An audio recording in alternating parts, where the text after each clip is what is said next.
Olá pessoal, eu sou o Adriano Oliveira. Eu sou Diego Nardossi. Sejam bem-vindos ao Conexão Ciência, o podcast aqui da Faculdade de Ciências Farmacêuticas em Araraquara. Nesse podcast, os assuntos serão tratados de forma simples e acessível, trazendo inovações e informações sobre as pesquisas que acontecem aqui no campus. Os programas, os episódios, ficarão disponíveis nas principais plataformas de streaming de áudio, nos canais oficiais da FCF e lá no YouTube também da faculdade. Desde já, quero agradecer a parceria com a FAPESP, a Fundação de Amparo à Pesquisa do Estado de São Paulo e ao PROEC, a Pró-Reitoria de Extensão e Cultura. Nesse momento, convido você a deixar o seu like, compartilhe esse vídeo com algum amigo, algum familiar e lá no Instagram, segue a gente também através do @ConexãoCiência_Unesp. Você que é cientista e você que não é cientista, seja muito bem-vindo. Muito bem, Adriano. E hoje nós estamos recebendo aqui o professor Tiago. Vou fazer uma leitura do mini currículo do professor Tiago, que não é pequeno. Não é um mini? Não é mini. E nós vamos ter esse bate-papo aqui bem interessante com o nosso docente da casa. Professor Tiago Aparecido da Silva. Graduado em Biomedicina pela Universidade Federal do Triângulo Mineiro e tem mestrado e doutorado em Biologia Celular e Molecular pela Faculdade de Medicina de Ribeirão Preto da USP, pós-doutorado na University of Texas, MD Anderson Cancer Center, que foi cumprido entre 2017 e 2018, com experiência no desenvolvimento de receptor antigênico quimérico, conhecido pela sigla CAR, a sigla em inglês. Atualmente ele é professor assistente do Departamento de Análises Clínicas da Faculdade de Ciências Farmacêuticas da Unesp, docente nosso aqui da casa, e responsável pelas disciplinas de Hematologia Geral e Hematologia Clínica. Coordena uma linha investigativa que aborda estratégias de imunoterapia no controle de infecções fúngicas invasivas e neoplasias hematológicas com auxílio jovem pesquisador financiado pela FAPESP, que é uma das nossas apoiadoras. Através de técnicas inovadoras como geração de CAR-T e CAR-NK, cells para redirecionar as células T e NK para desencadear atividade citotóxica diretamente em fungos invasivos e células neoplásicas, construção de anticorpos monoclonais por phage display, que exerçam atividade efetora frente a fungos invasivos, usualmente encontrados em pacientes com neoplasia hematológica. Experiência na área de biologia celular e molecular, glicobiologia, terapia celular, imunologia e micologia médica. Atualmente atua nos seguintes temas: CAR-T cells, CAR-NK cells, terapia celular, interação patógeno-hospedeiro, infecções fúngicas invasivas, neoplasias hematológicas e produção de anticorpos monoclonais. Muito bem-vindo, professor Tiago. Será um prazer ter essa conversa com você. Estamos bem animados por esse bate-papo. Obrigado, Diego. Obrigado, Adriano. Obrigado pela oportunidade de abrir o canal de vocês para a gente expor um pouco sobre ciência, sobre uma terapia que para a gente no Brasil foi liberado em 2022 praticamente, que a Anvisa teve esse retorno. E a nível mundial, a primeira liberação foi pelo FDA, né, nos Estados Unidos em 2018. Então é algo bem recente. Ótimo. Eu já aproveito, vou fazer já uma pergunta para o professor Tiago. Professor, por que você faz ciência? Olha, Adriano, Diego, acho que ciência é algo que a gente conhece muito pouco, né, no período do ensino médio, e a gente vem começar a criar esse vínculo, com certeza, na universidade. Então, a gente aprende, né, a gostar de ciência, tentar e imaginar exercer uma atividade profissional a nível com a ciência na universidade. E foi isso que aconteceu comigo também. Então, e eu devo isso também muito a optar por essa carreira acadêmica, direcionando majoritariamente meu tempo para pesquisa, em cima de supervisores que a gente tem na academia, né? Então, desde supervisores na iniciação científica, na graduação, e supervisores também durante a pós-graduação, que faz com que a gente crie mais vínculo, crie mais interesse, confie muito na ciência. E aí isso dá uma oportunidade da gente testar, né? Experimentar se isso é algo que a gente gostaria de tomar como principal linha, né, de dedicação para a nossa carreira profissional acadêmica. E sem dúvida, ciência é muito lindo, maravilhoso. A gente percebeu, principalmente, eu acho, na pandemia, como isso tem um impacto para todos e ela sempre está na resguarda de tudo que está acontecendo, mas não necessariamente todos vão querer tomar isso para a sua carreira acadêmica, né? E eu acho que a universidade ela promove isso para a gente ao longo da iniciação, ao longo da pós-graduação, criar esse vínculo e avaliar se é algo que a gente realmente queira levar como a principal fonte de trabalho nossa e com certeza trazer para a comunidade algum benefício. Independente se é uma ciência básica, aplicada, eu acho que a ciência é ciência. Sem a básica não tem aplicada e sem a aplicada não faz sentido fazer a básica. Então acho que elas se complementam e cada um, né, na sua expertise faz com que essa ciência tenha um fruto muito importante para a comunidade, que é o que todos buscam, mesmo a comunidade às vezes não tendo esse conhecimento, essa proximidade com a universidade, que é o que a gente tenta fazer e o que vocês estão tentando fazer aqui também, né?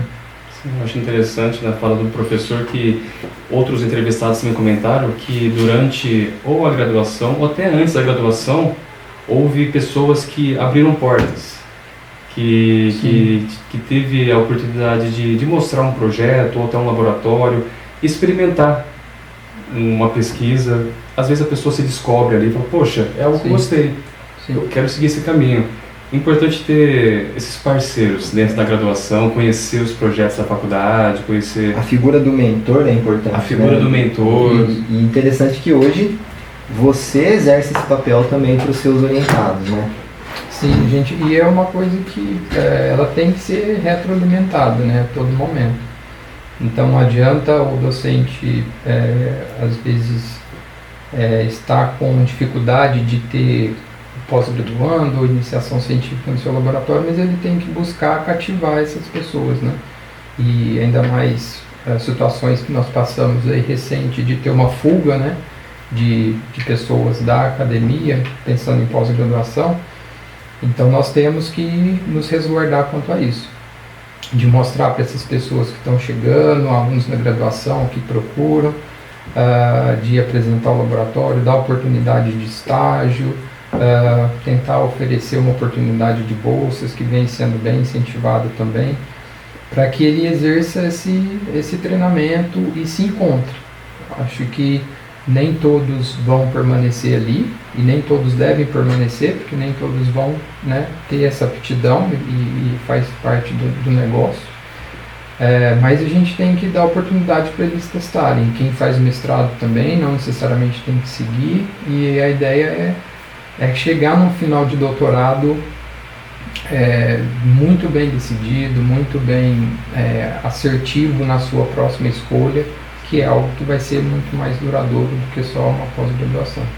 Mas sim, a gente tem que a todo momento retroalimentar, e a gente veio dessa alimentação, né?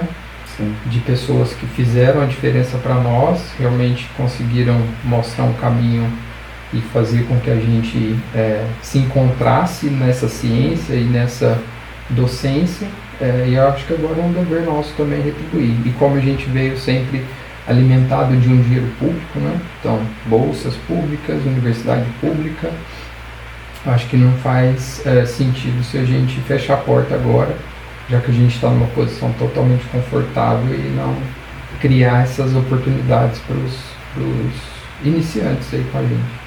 E é sempre legal você ver alguém, né? Você fez iniciação, mestrado, com você um doutorado, você vê que às vezes conseguiu uma posição numa empresa, ou foi para um centro melhor do que você poderia oferecer para ele, foi fazer pós-graduação em outro local melhor. Então a ideia é essa, né? Bom. Muito bem. E ainda falando nisso, né, professor, um dos pontos principais dessa nossa conversa é poder falar sobre o seu atual projeto, que é o projeto que o Jovem Pesquisador, que está com o apoio da FAPESP, né? E você citou a questão de lidar com o recurso público, e a universidade pública, ela tem esse dever de dar satisfação para o pagador de impostos que nos sustenta, né? E esse é um ponto interessante, porque é a oportunidade de conversarmos sobre esse projeto que está buscando, né? A ideia é buscar solucionar problemas relevantes de saúde da população. E partindo para esse assunto, eu gostaria, né, de fazer uma pergunta para contextualizar o pessoal. O projeto ao qual a gente se refere aqui é o intitulado... Professor, sinceramente, eu não entendi nada desse Agora a tradução. Vamos lá. Seria muito interessante se você pudesse dar uma resumida para nós. Vamos tentar explicar um pouco. Legal, e a oportunidade. É uma tecnologia, como eu disse lá no início, né, da nossa conversa. Ela é bem inovadora, então ela foi totalmente delineada para a terapia de câncer, tá? Especificamente para leucemia e linfoma de um tipo celular, que a gente chama de célula B, que é uma entre as células que estão presentes no sangue, né? E essa tecnologia, ela busca você tentar, vamos dizer, brincar de Lego, tá? Sendo bem informal, você tentar utilizar uma brincadeira de Lego para você montar um receptor, tá? Então, os receptores, todas as células, né, elas apresentam receptores na sua superfície, recobrindo a superfície celular, e a gente pode utilizar desse mecanismo de diferentes receptores para você construir um único receptor que te interessa, tá? Então, por que eu falo Lego? Porque você consegue buscar partes específicas de diferentes receptores para que você monte um receptor único. E por isso que a gente fala quimérico.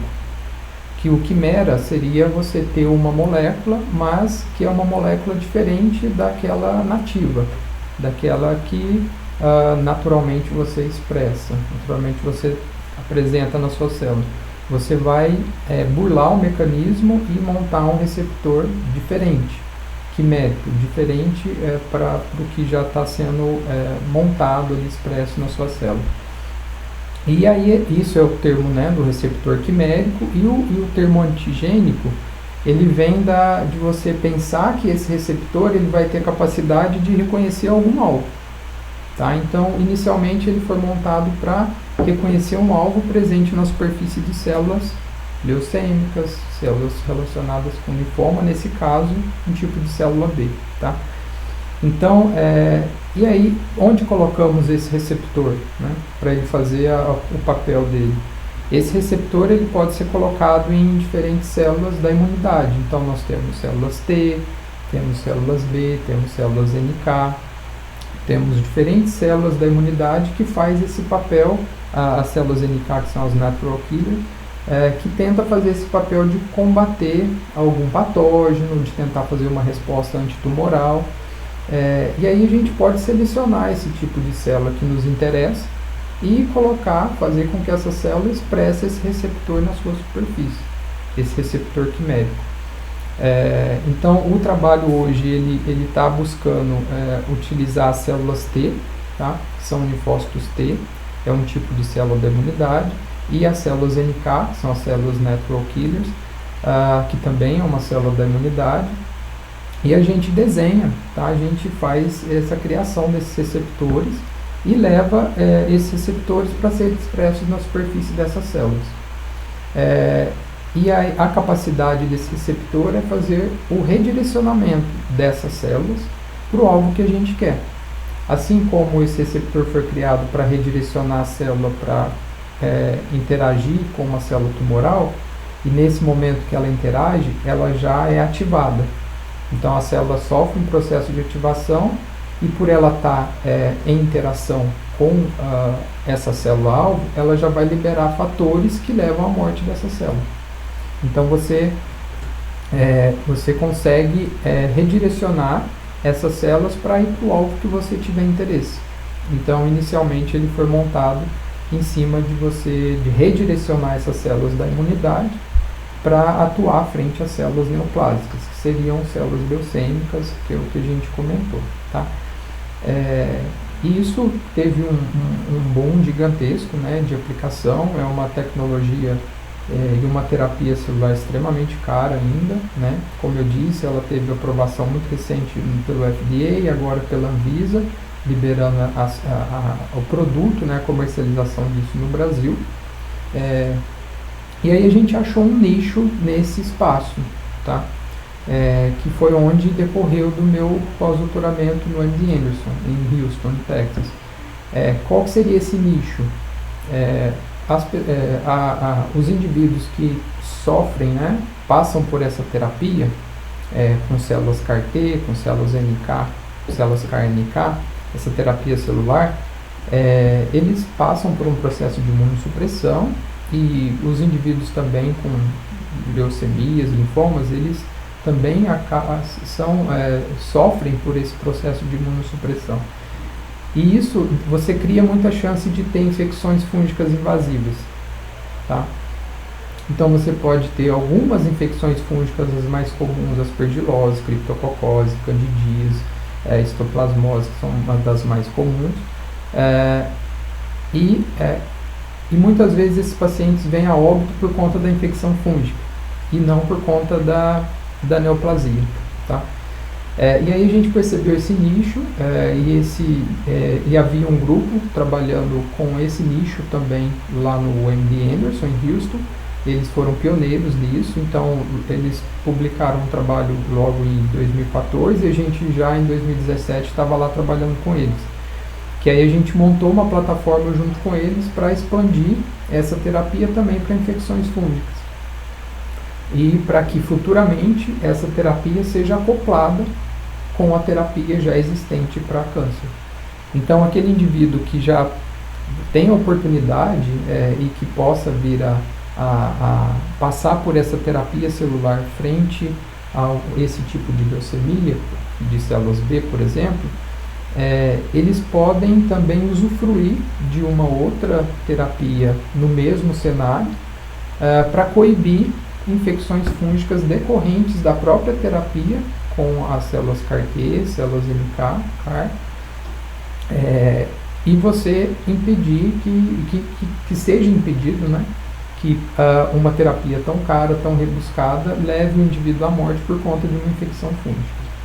Tá? Então, o nosso projeto ele teve início em final de 2019, praticamente 2020, que a gente tem o suporte, né, da FAPESP e com o auxílio jovem pesquisador, e nós temos modificado tanto células T quanto células NK para expressar receptores específicos principalmente para criptococcus e cândida, tá?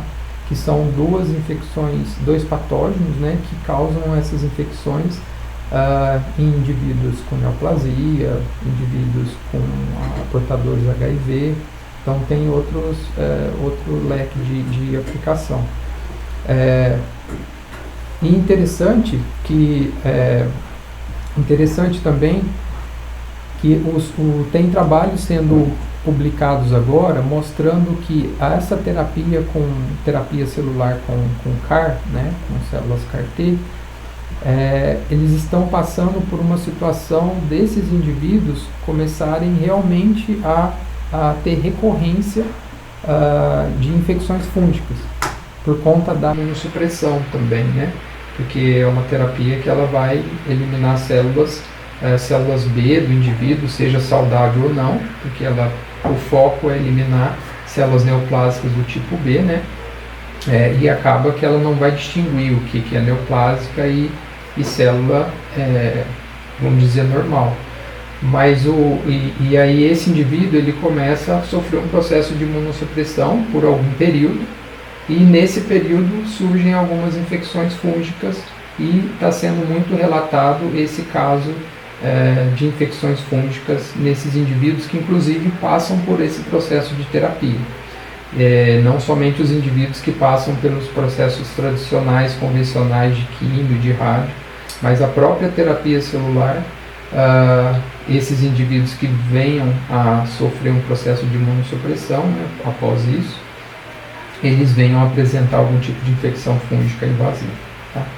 Então nós estamos nesse nicho e agora a gente está começando a relacionar isso também com neoplasias nos nossos estudos, associar tanto a expressão desses receptores CAR frente a infecções fúngicas, mas agora a gente está com parcerias com grupos para a gente avaliar também um papel aí, um papel duplo, né? Como que essas células conseguem realmente controlar a neoplasia e também um processo ocasional de infecção fúngica.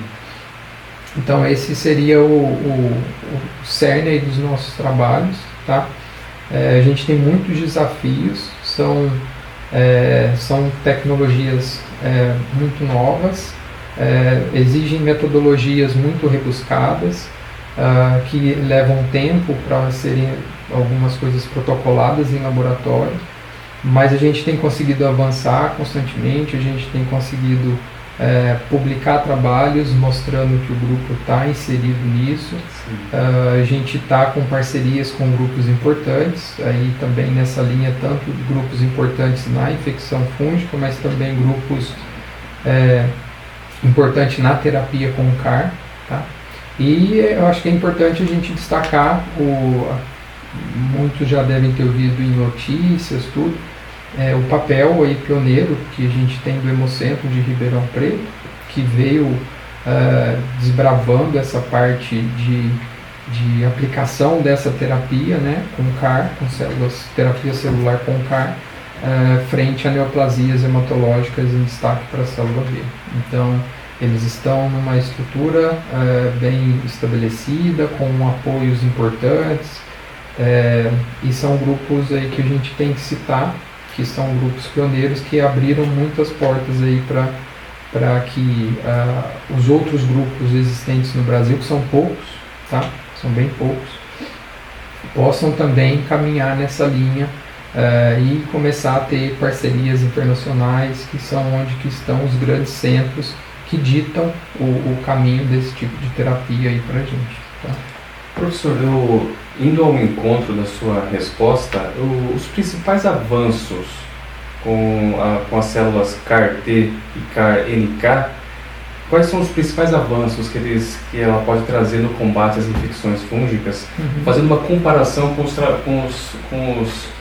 tratamentos tradicionais? Esse Sim. tratamento que o professor está trabalhando, em comparação com os tradicionais, Sim. quais são os principais avanços? É um ponto importante e é onde que a gente, vamos dizer, se apoia para mostrar como é importante esse tipo de abordagem, de ampliar, né, esse tipo de terapia.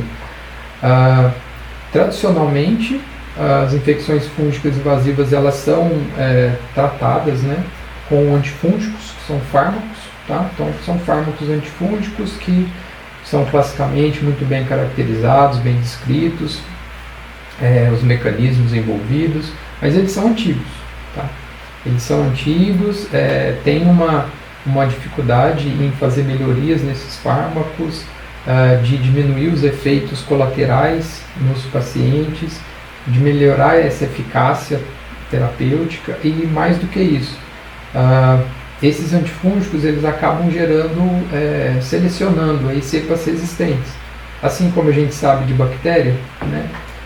Antibiótico, uma hora você tem cepas resistentes, aí você passa para outro antibiótico e assim vai.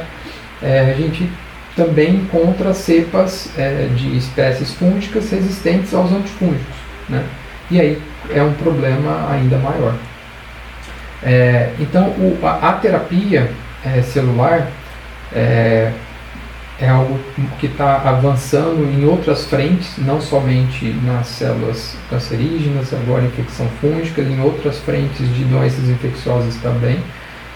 ela permite com que você faça, e associada, claro, abrir um parênteses, associada com a tecnologia com o CAR, ela permite com que você redirecione e faça um ataque, um combate frente a esse patógeno, no caso, de forma muito direcionada, de forma extremamente pontual, no sítio muito bem específico, e você elimina efeitos colaterais em outros sítios que não estão sendo acometidos por essa infecção. Tá? Então esse é um primeiro avanço que a gente tem, que a terapia celular permite isso. Um segundo avanço que a gente pode destacar é a questão de você utilizar a célula que te interessa. Então você pode utilizar uma célula T, uma célula NK, e aí, por exemplo, a célula NK ela vai ter um efeito muito mais rápido. Então, dependendo da infecção fúngica, é mais plausível você utilizar essa célula NK expressando esse CAR para que ela vá diretamente onde deva ser feito o trabalho, né? E ela vai ter um efeito tóxico, citotóxico para aquele alvo de forma muito mais rápida e mais eficiente. Tá? Porém, ela não vai permanecer no organismo desse indivíduo por longo tempo. Agora, se eu penso na célula T e eu quero que essa resposta seja mais duradoura, possa ser um fungo que demore e ele possa perpetuar por mais tempo no indivíduo, essa espécie fúngica possa apresentar células que ficam senescentes, dormentes, persistentes em alguns órgãos, e você quer que fique uma célula em sentinela, você pode usar o mecanismo de modificar uma célula T. E ela vai tentar fazer o trabalho dela, né, de forma rápida, claro. Então ela vai ser redirecionada frente ao fungo, vai liberar os fatores, muitos dos quais são os mesmos liberados por células NK, e o efeito esperado vai ser encontrado. Mas a vantagem da célula T é que ela vai ficar como uma memória. Sim. Então essa célula ela vai ficar em memória, e caso esse indivíduo tenha uma recidiva por conta dessa infecção, ou venha a ter um outro quadro de imunossupressão e você venha a ter essa recidiva da infecção fúngica, essa célula T ela possa ser recrutada de novo e vai ser redirecionada de forma específica. Então, esses são os dois pontos importantes para a gente destacar de vantagem comparado com a terapia tradicional e com fármacos antifúngicos. Tá? E é importante destacar também que a terapia celular, ela não, pelo menos para a infecção fúngica e também para as células, frente às células neoplásicas, elas não excluem completamente o uso de fármacos. Então isso pode ser feito também de uma forma sinérgica. Então, por exemplo, no caso de infecções fúngicas, nada impede de uma terapia celular ser associada com as drogas antifúngicas existentes. Porém, você vai precisar de uma dose super reduzida, comparada com o atual. Sim. Então você diminui efeitos colaterais e às vezes você pode até ter uma melhor efetividade desse antifúngico acoplado com uma terapia celular. Então, assim, isso é muito, também nós estamos entrando em um quadro de especulação, né, dessa associação, já antevendo um pouco aqui, essa aplicação da terapia celular com CAR para infecções fúngicas, ela está, assim, engatinhando, tá? Porque é algo que é muito recente. A gente está começando a ter mais grupos trabalhando com isso, então outros grupos estão entrando nessa mesma aplicação, então isso vai fortalecendo esse tipo de aplicação. E a gente tem que considerar outra coisa, que de forma geral as infecções fúngicas elas são negligenciadas, tá? Então o custo que governos, que agências de fomento despendem para trabalhos relacionados com infecções fúngicas, ele é muito inferior a outros tipos de doenças infecciosas, como por exemplo malária, tuberculose, que eles têm um aporte financeiro maior. Então isso a gente tem que pôr na conta também. Tá? Mas isso isso está sendo muito bem debatido por importantes grupos que são assim, líderes mundiais relacionados com micologia médica, e eles estão, e os grupos também associados com as células CAR, com a terapia com CAR para neoplasia, eles estão começando a perceber a importância de olhar também para as infecções fúngicas que são decorrentes após uma terapia aí frente à neoplasia. Então, assim, a gente está começando a mudar um pouco a visão, o ambiente, criando um ambiente mais favorável para que esse tipo de terapia com células CAR, né, modificadas com CAR, elas têm uma aplicação tanto na infecção fúngica, associada aí com a questão de neoplasia, mas o importante também é que ela está abrangendo para outros vieses também, sim, como autoimunidade, alguns tipos de outras doenças infecciosas como HIV.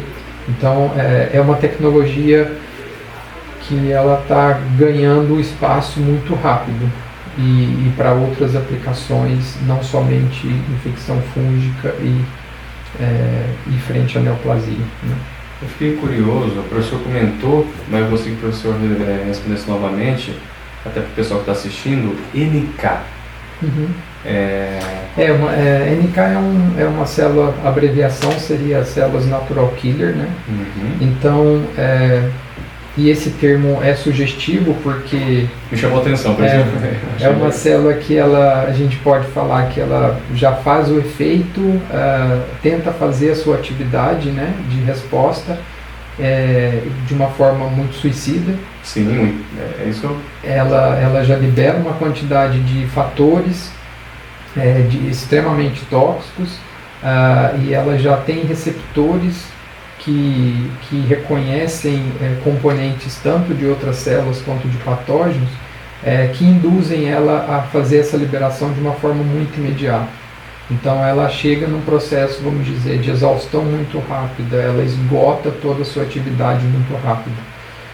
Em contrapartida, ela cria um ambiente totalmente desfavorável para aquele alvo que ela está tendo. E aí é onde que ela dá um sucesso, né, para uma resposta do paciente ali, do hospedeiro, já que ela tem essa atividade muito imediata de fazer essa liberação e tentar resolver o problema de uma forma mais rápida, para que outras células da imunidade consigam também dar tempo para que outras células cheguem e comecem a montar uma resposta mais ampla, mais duradoura, mais eficiente, mais efetiva. Tá. E até por isso ela tem uma atividade forte, né? E ela permanece no organismo por pouco tempo. Isso, né? Exatamente. Comparado a T. Exatamente. Para mim chamou atenção esse NK. Exatamente. E é interessante porque é uma forma de programar a célula, né?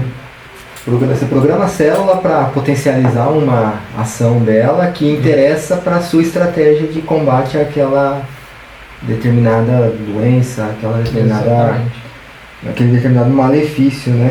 É um negócio interessante, assim, que eu não imaginava que já é possível fazer esse tipo de manejo em nível tão... bioengenharia que a gente chama, né? Uma bioengenharia celular, né? A nível celular, que ele já data, assim, esse tipo de modificação, ele data aí da década de 50, já teve os primeiros simples modificações, e aí isso veio ganhando volume, espaço e outras modificações. Vamos dizer, esse CAR que eu comentei, né, esse Lego que eu brinquei, esse Lego veio ganhando pecinhas, né? Então inicialmente ele era um Lego muito simples de ser montado, um Lego com 2 peças, e aí hoje você chega num Lego aí com 4, 5 peças, entendeu? Com essa mesma finalidade de redirecionar a célula para o alvo que você quiser. E realmente é assim. Você precisa de para montar esse Lego, você precisa de ter uma peça muito chave, que é a peça que vai permitir o reconhecimento desse alvo. Uma vez que você sabe essa pecinha, que muitas vezes vem de anticorpos monoclonais, tá? Você sabe essa pecinha, você consegue fazer com que essa célula vá para onde você gostaria que ela fosse. E a outra pecinha importante que vai ficar dentro da célula, ela vai permitir uma ativação. Então essa célula ela pode reconhecer o alvo, mas se não tiver essa outra pecinha do Lego dentro dessa célula que permite a ativação, nada vai acontecer.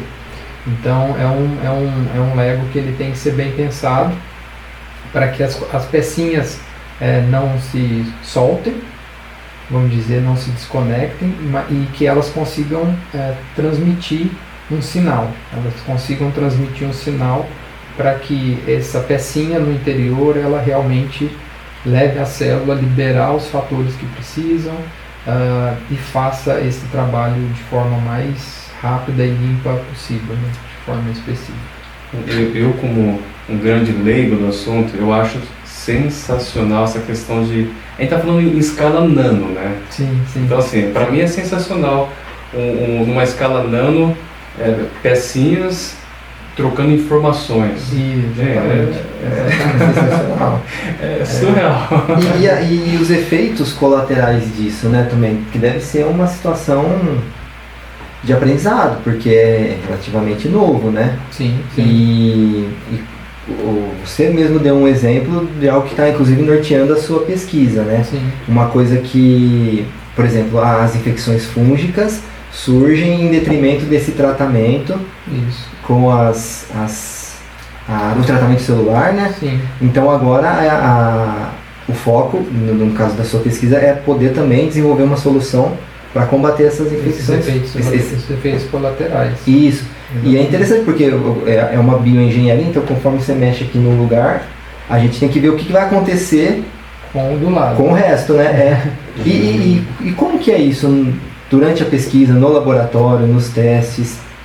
É possível já ver isso acontecendo antes de chegar numa escala de mercado, dessas soluções? Sim, como funciona? Na terapia, né, liberada para produto, né, que hoje é comercializado e aplicado aí nas neoplasias, existe o efeito colateral principal, que é uma tempestade de citocina que se fala, tá? Que é bem parecido com a tempestade de citocina que muitos falavam na Covid, que é quando você tem uma resposta pró-inflamatória muito exacerbada, e aí isso acaba causando efeitos até neurotóxicos, tá? Tem uma neurotoxicidade grande, e esse é o ponto, vamos dizer, que é o efeito colateral mais drástico que a terapia celular com CAR ela pode causar, tá? Porque imagina que essa célula ela vai ser ativada, ela vai liberar tudo que ela tem de poder pró-inflamatório. Então esse é o efeito que eu gostaria de chamar a atenção. E isso a gente consegue ver no laboratório, tá? A gente consegue ver se essa célula está fazendo essa liberação de mediadores pró-inflamatórios de forma exacerbada, tá? A gente também consegue avaliar isso quando a gente usa o modelo Murino. Então existem modelos de Camundon, né? Que eles são adaptados para receber esse tipo de células de terapia. Eles são, vamos dizer, humanizados, tá? Então eles podem receber células humanas, para que ela circule, não tenha uma reação ao enxerto de forma tão rápida e evidente, e dê tempo que a gente estude os mecanismos. E aí isso a gente consegue então prever tanto no modelo Camundon quanto em ensaios, vamos dizer, in vitro, em escala do laboratório, se esse efeito colateral ele pode estar vindo a acontecer, tá?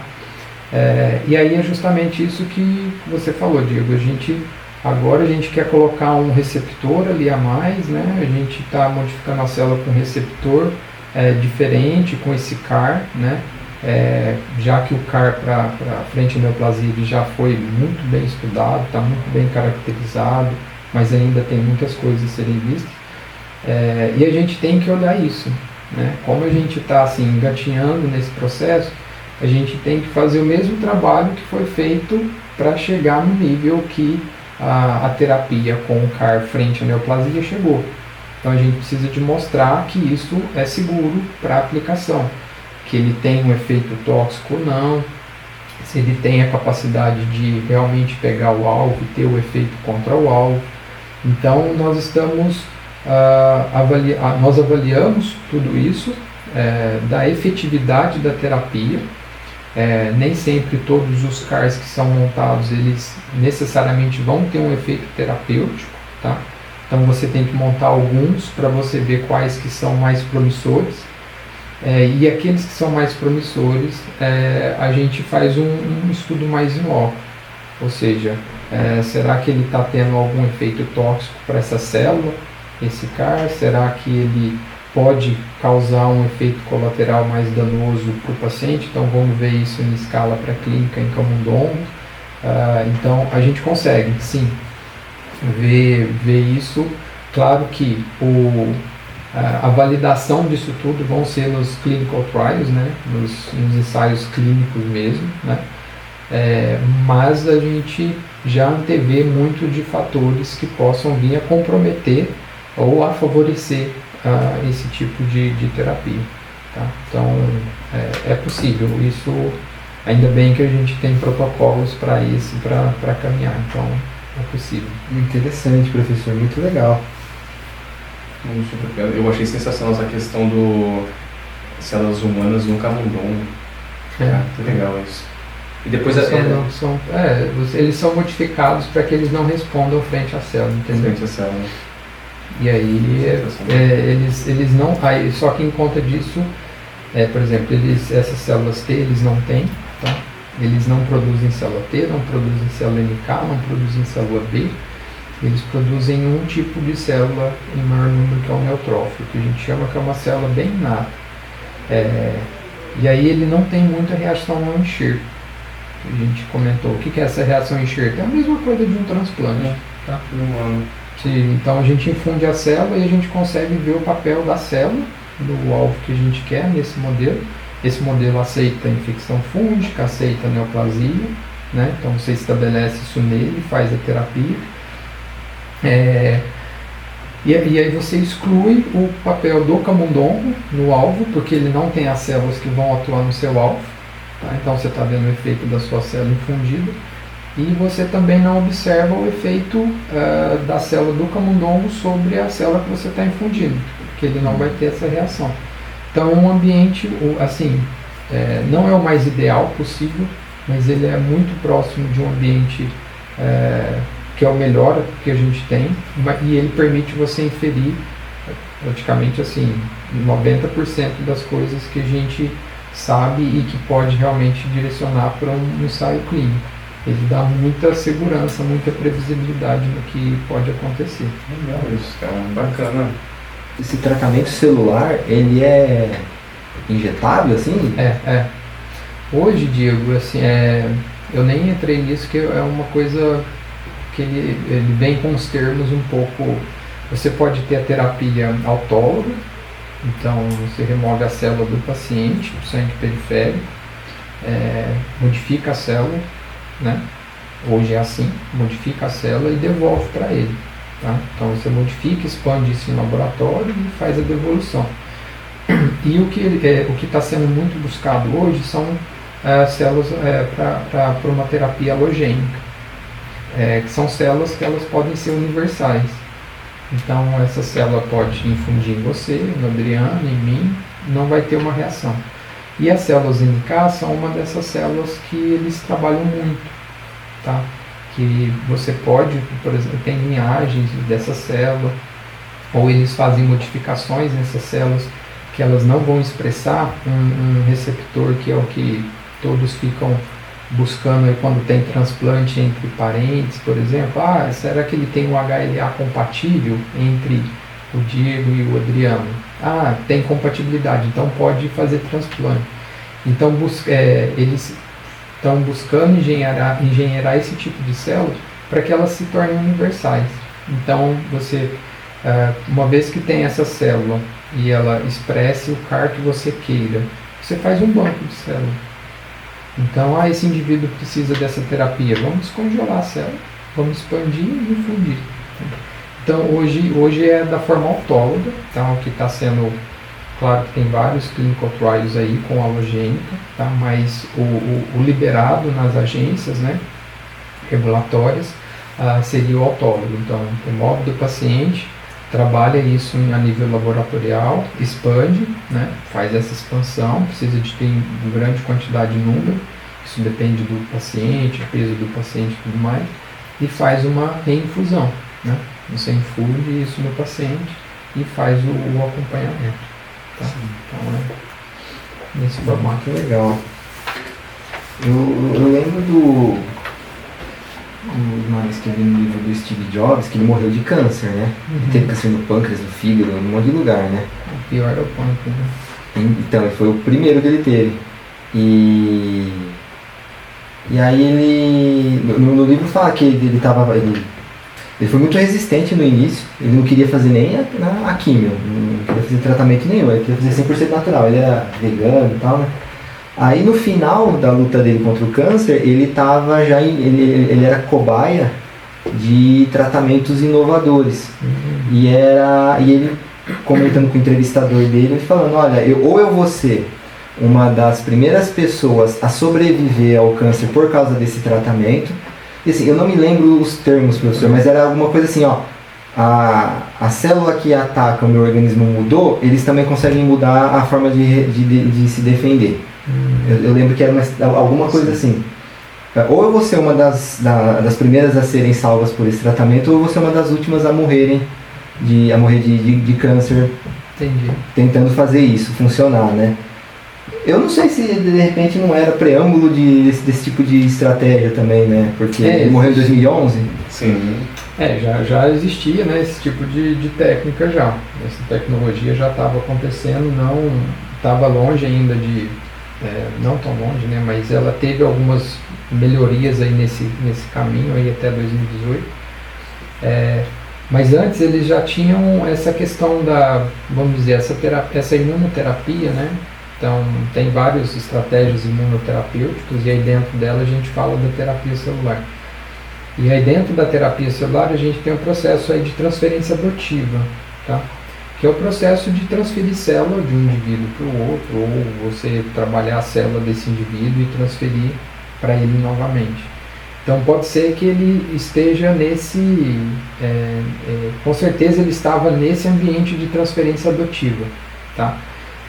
Porque aí antes mesmo ele já vem trabalhando há um longo tempo com células T, tá? Mas com células T que trabalhando não a nível do CAR, mas trabalhando num receptor que ela já expressa, que é natural dela, que a gente chama de receptor de célula T, que é um TCR. E aí muitos grupos já vinham trabalhando nessa linha de identificar TCRs, que é esse receptor, específico para aquele tipo de tumor, entendeu? Então, e aí eles trabalhavam nesse nível, de pegar essa célula e você expressar aquele TCR, entendeu? E expressando aquele TCR, você faz a transferência adotiva e aquela célula ela tende a ir para aquele local do tumor, né? Porém, essa terapia, utilizando esse TCR, ela não estava entregando o mesmo nível de ativação e também o mesmo nível de redirecionamento comparado com esse CAR. Entendeu? Então, esse receptor quimérico, ele entrega para a célula uma ativação maior, tá? E uma capacidade de ser redirecionado melhor. Então a célula ela consegue chegar onde ela precisa de forma mais rápida, mais direcionada, comparado com alguns TCRs, algumas estratégias utilizando o TCR, e também esse processo de ativação. Você consegue forçar ela a ficar mais ativa, mais efetora, comparado com aquela célula que provavelmente ele possa ter passado por isso de ter uma célula com um TCR específico para o tumor que estava tentando ser combatido, né? E aí, só fazendo um parênteses bem rápido aí, esse tipo de tecnologia com CAR, é importante, você falou do tumor de pâncreas, tudo eu lembrei. Ele tem sido o grande desafio para eles hoje direcionar esse tipo de terapia para tumores sólidos, tá? Porque é um outro ambiente, comparado com uma leucemia ou um linfoma, tá? Então, o tumor, por exemplo, de estômago, de pâncreas, glioblastomas que eles estão vendo, a célula chegar nesse ambiente e vencer barreiras que o próprio tumor gera, esse microambiente, está sendo um grande desafio para os grupos que querem utilizar a terapia com CAR para tratar tumor sólido, que é o tumor, né, que a gente fala sólido mesmo. Esse que a gente fala de leucemia seria um tumor líquido, tá? Porque o tumor líquido ele está mais exposto, né, mas as células vão ser mais fáceis de se encontrarem. O tumor sólido ele precisa de vencer outras barreiras, vencer barreira de vaso sanguíneo, vencer barreira de endotélio, vencer o ambiente que o tumor cria para que essas células de imunidade não cheguem. Então hoje, vamos dizer, o grande desafio para essa tecnologia a nível de parte hematológica e de modificar essas células para vencer um tipo de câncer seria tumores sólidos. Tá? Sim. Professor, caminhando agora para o encerramento da entrevista, eu peço por gentileza que seja feito um breve resumo dos pontos relevantes que o professor quiser colocar, relembrar. Claro, claro. Eu acho que nós trouxemos muitas informações, né, muitos termos, e se a gente trazer isso tudo para algo mais breve, eu diria que a gente está buscando uma estratégia terapêutica, né, uma estratégia terapêutica lançando mão de uma terapia utilizando células já existentes ali no sangue periférico do indivíduo, que é uma terapia já muito bem estabelecida para controle, né, de neoplasias de células B, utilizando uma tecnologia que a gente chama CAR, e a gente está trazendo essa tecnologia para um controle, a busca, né, promissora de um controle frente a infecções fúngicas. E a gente está tentando manter esse foco não descolando do tipo de leucemias e linfomas que tem sido buscado hoje também através da terapia celular com CAR. Então a gente busca muito acoplar uma nova terapia, um novo CAR, associado com a terapia celular frente a linfomas, a leucemias, linfomas aí de célula B, mas que seja algo acoplado, conjunto, para que esses indivíduos que venham a processo de imunossupressão, terapia frente a esses tumores líquidos, ou por conta mesmo da própria terapia com as células CAR, a gente tenha uma nova, ou uma acoplada, ou em anexo, um CAR que também consiga auxiliar em possíveis infecções, nesse caso fúngicas, decorrentes desse processo advindo aí de imunossupressão e da própria terapia que as células CAR-T possa vir a causar.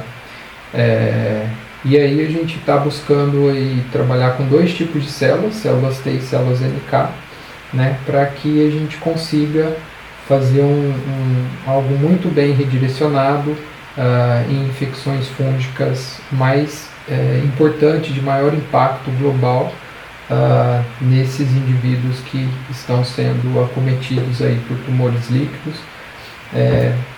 e que também podem vir no futuro aí breve e bem promissor e bem esperançoso que mais pessoas usufruam desse tipo de tecnologia, e esperamos que nesse momento a gente consiga fornecer, né, um novo receptor, uma nova estratégia que possa ser aí acoplada para as estratégias existentes, e que a gente consiga trazer esse benefício para a comunidade, né, de uma nova estrutura, uma nova tecnologia, e que possa ser muito bem proveitosa e muito bem aplicada aí pelos sistemas de saúde, pelos sistemas públicos de saúde a nível aí, né, Brasil, a nível mundial. Então esse é algo que a gente busca, é algo que os outros grupos buscam, e que eu acho que agora é o momento da gente se associar com mais grupos para que isso seja um pouco mais veloz, já que essa demanda existe. Então acho que mais do que nunca agora é trabalhar em conjunto com outros grupos nessa linha para que a gente consiga entregar, independente do grupo, consiga que em conjunto algum grupo traga essa aplicação o mais rápido possível e a gente vença barreiras aí e consiga implantar isso de forma bem palpável em diversos setores aí da sociedade. Sem dúvida, assunto, bastante informação importante que o professor nos trouxe. E eu aproveito, professor Thiago, para agradecer a sua presença aqui no podcast, ter aceitado vir à entrevista. É um prazer para a gente estar te recebendo. É um aprendizado, né? Um aprendizado, como a gente costuma falar, mais uma aula que a gente recebeu aqui. E em breve, trazendo novidades, novos resultados. E será um prazer recebê-lo novamente. E desde já quero agradecer o seu tempo, desde o início, o professor se colocou à disposição, deu essa aula aqui pra gente, né, Digão? A gente aproveita, né, professor, a agradecer a você, agradecer também aos nossos patrocinadores, né, os nossos apoiadores, que são a Fundação de Amparo à Pesquisa do Estado de São Paulo, a FAPESP, que nos concede 2 bolsas de jornalismo científico. E a gente também agradece a PROEC, a Pró-Reitoria de Extensão e Cultura da Unesp, que também tem dado suporte institucional para esse programa. É um grande prazer, o professor Thiago visita a nossa sessão com frequência, sim, mas para a gente, né, é uma barreira que se quebra. A gente quer quebrar a barreira do muro da unidade para fazer a ciência chegar ao conhecimento das pessoas e eles entenderem o que se faz aqui dentro, né, para onde que está indo o recurso que eles pagam por meio dos impostos. Mas para nós também é uma quebra de barreira, porque para mim seu projeto é um número. E agora não, agora eu aprendi o que acontece Somente nota fiscal e boleto. Pois é. Então isso é muito interessante, e que bom a gente ter essa oportunidade de poder conversar com um pesquisador, com um cientista bem aqui na nossa frente. Eu aproveito para convidar todos vocês que estão nos vendo ou nos ouvindo para se inscrever no nosso canal no YouTube, o canal da Faculdade de Ciências Farmacêuticas do campus de Araraquara da Unesp. Curtir o nosso conteúdo. A gente também está com o podcast no nosso canal próprio no Spotify. E também acompanharem, né, seguir e acompanhar a nossa página no Instagram. O Instagram do Conexão Ciência é @conexãociência_Unesp. E, bom, acho que podemos passar para as considerações finais então, do professor Thiago. Muito obrigado e portas abertas sempre que quiser, professor. Sem dúvida. Obrigado, gente, pela recepção, obrigado pelo Diego, pelo Adriano e pelo convite. Foi uma experiência também relativamente nova para mim, porque é uma abordagem diferente do trabalho que a gente tem que passar para a comunidade, né? A forma de falar, a forma de expor. E eu acho que esse exercício é bom para a gente sair um pouco do linguajar científico e tentar trazer um linguajar mais acessível.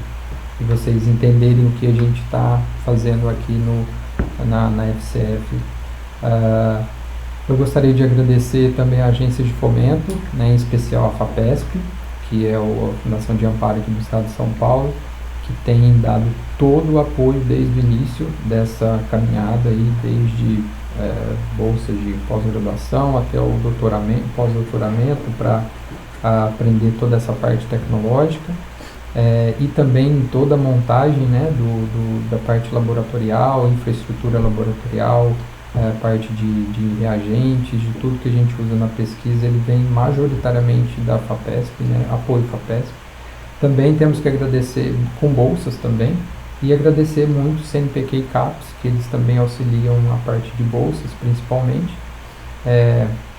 E também não posso deixar de agradecer a nossa equipe, né, o nosso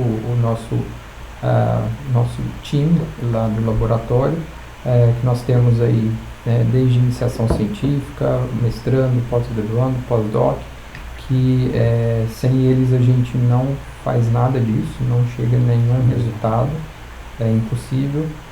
Então a gente deve muito a eles. É um time que está muito bem orquestrado, eles estão muito bem ligados. Eu gostaria de agradecer muito também a eles, que é o time aí do Laboratório de Hematologia Clínica aqui da Faculdade de Ciências Farmacêuticas, tá? Como são alguns nomes aí, vários nomes também de pessoas que passaram e estão conosco, eu vou me evitar aqui de falar todos, para não deixar ninguém de fora, mas quem estiver assistindo aí, com certeza todos são muito bem, contribuíram muito para tudo isso que a gente chegou até agora, tá? Mas é isso, obrigado a vocês, obrigado à unidade também, agradecendo todo o suporte da diretoria, que é muito importante aqui para a gente, parte de infraestrutura, e também agradecer o suporte do departamento de análises clínicas, que também abriu aí as portas, já que eu sou um docente recém-contratado, permitindo aí um estabelecimento rápido e efetivo do trabalho a ser executado.